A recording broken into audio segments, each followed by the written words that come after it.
Abbott میں city beautification plan کا پول کھل گیا۔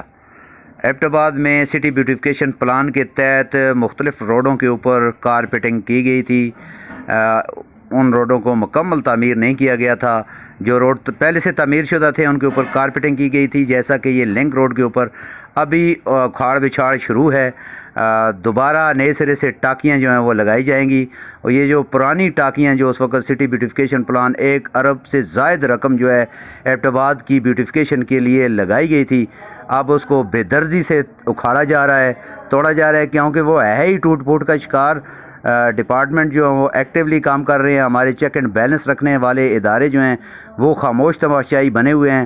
عوام کا جو ٹیکسوں کا پیسہ ہے جس سے ان کے ڈیولپمنٹ کے کام ہوتے ہیں، اس پیسے کو بے دریغ طریقے سے سابقہ دور میں استعمال کیا گیا۔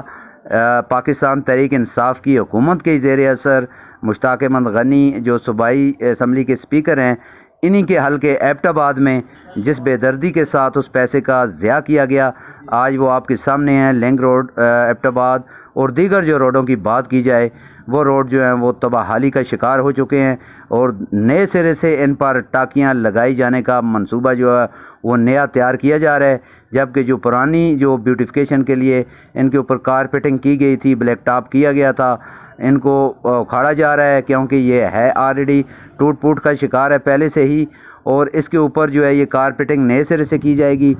عوام کا جو ٹیکسوں سے جمع شدہ اربوں روپے ہے پھر دوبارہ اس روڈ کے اوپر لگایا جائے گا، اور عوام کو لولی پاپ جو پچھلے 7 سالوں سے صوبے میں دے رہے ہیں، مرکز میں 3 سالوں سے دے رہے ہیں، اب یہ ڈرامہ جو ہے آگے چلتا رہے گا۔ یہ ایبٹ لنک روڈ ہے جس کو آپ فوٹیج میں دیکھ سکتے ہیں۔